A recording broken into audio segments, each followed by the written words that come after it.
2009 mūsų valstybėje paskelbti Lietuvos vardo paminėjimo 1000-mečio metais. Ta proga daug renginių organizavo ir Druskininkų kultūros, švietimo įstaigos, visuomeninės organizacijos ir kaimo bendruomenės. Šiam iškiliam įvykiui skirta ir 2009 metų kurorto šventė. Ta proga sušauktas iškilmingas savivaldybės tarybos posėdis, kuriame prisiminti svarbiausi Lietuvos ir Jotvingių krašto istorijos akcentai, ryškiausi kurorto raidos įvykiai, pagerbti asmenys ženkliai prisidėjo prie mūsų krašto istorijos ir tradicijų išsaugojimo. Vienas įspūdingiausių tradicinės kurorto šventės akcentų – teatralizuota eisena, kurioje daugelio druskininkų įstaigų, įmonių kolektyvai, meno saviveiklininkai, mokiniai, kurorto senjorai ir net iš kitų miestų atvykę renginio dalyviai stengiasi kuo įspūdingiau pristatyti savo atstovaujamą įstaigą. Šiais metais, nepaisant sunkmečio, toliau sėkmingai įgyvendinti investiciniai projektai. Pradėtas statyti analogų regione neturintis visus metus veiksiančių uždarų slidinėjimo trasų kompleksas, tapsiantis ne tik Lietuvos, bet ir visų Baltijos šalių bei Europos slidinėjimo mėgėjų ir sportininkų traukos centru. Druskininkų uždarų kalnų slidinėjimo trasų su dirbtinė sniego danga komplekse bus uždara ir lauko trasos, kurių bendras ilgis per 900 metrų. Čiuožti uždarą trasą bus galima net ir tuomet, kai lauke tvyros 30 laipsnių karštis, o lauko trasa veiks oro temperatūrai nukritus iki -2–3 laipsnių. Bendra šio projekto vertė per 90 milijonų litų. Pagal po stogu esančių slidinėjimo trasų ilgį Druskininkų slidinėjimo trasų kompleksas pateks į pasaulio geriausių tokios paskirties objektų penketuką, o savo techniniais duomenimis bus geresnis už 5. vietoje liksančias Dubajuje, Jungtiniuose Arabų Emyratuose veikiančias slidinėjimo trasas. Projektas įgyvendinamas taikant viešojo ir privataus sektorių partnerystės principą. Birželio mėnesį pasirašyta koncesijos sutartis tarp Druskininkų savivaldybės, uždarosios akcinės bendrovės Tamita ir uždarosios akcinės bendrovės Ski Park Druskininkai. Projekto partneris bendrovės Tamita įsipareigojo investuoti daugiau kaip 50 milijonų litų. Savivaldybės pastangomis gauta 40 milijonų litų ES paramos lėšų.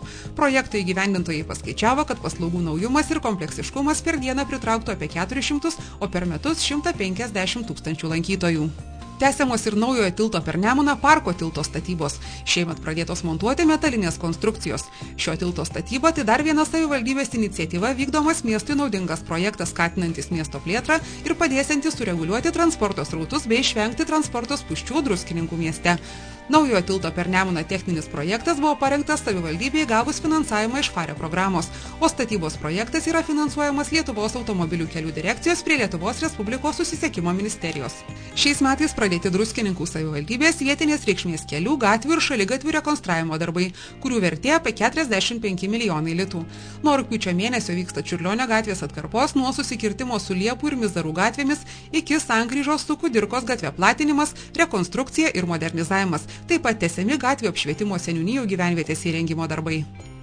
ES struktūrinių fondų lėšomis įgyvendinus sporto srities projektą įrengtas universalus sporto aikštynas su dirbtinė žolės futbolo aikšte, bėgimo takais bei metimų ir šuolių aikštelėmis.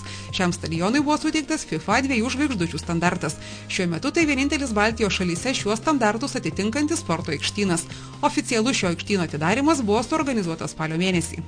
Kurorte labai svarbus miestelėnų ir svečių saugumas, todėl savivaldybė dar 2008 rugsėjį pasirašė sutartį su telekomunikacijų bendrovė Teo dėl stebėjimo kamerų įrengimo.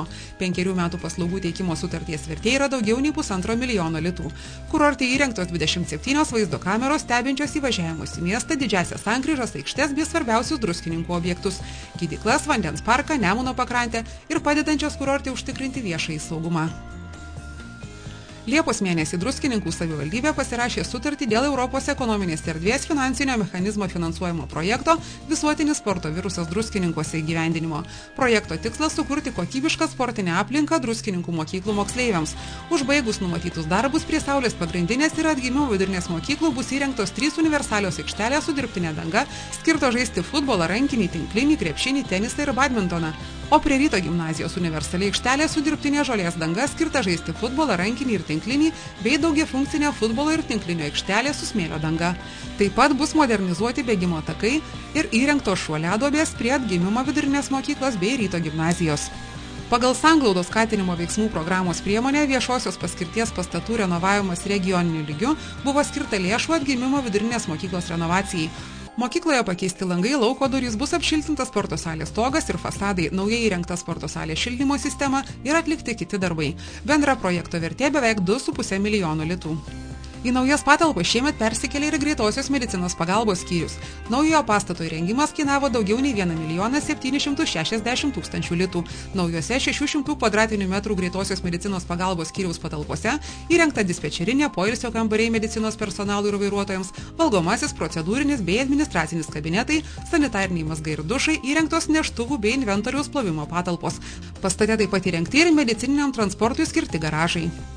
Druskininkų savivaldybė teikė paraišką 2007-2013 metų Lietuvos ir Lenkijos bendradarbiavimo per sieną programai Veiklūs kaimynai ir gavo finansinę paramą projektui Senųjų gydyklų parko Druskininkuose ir Augusto skvero Augustave atnaujinimas. Įgyvendinus projektą tolygiai vystytųsi pasienio turizmas bei būtų išsaugotas istorinis paveldas.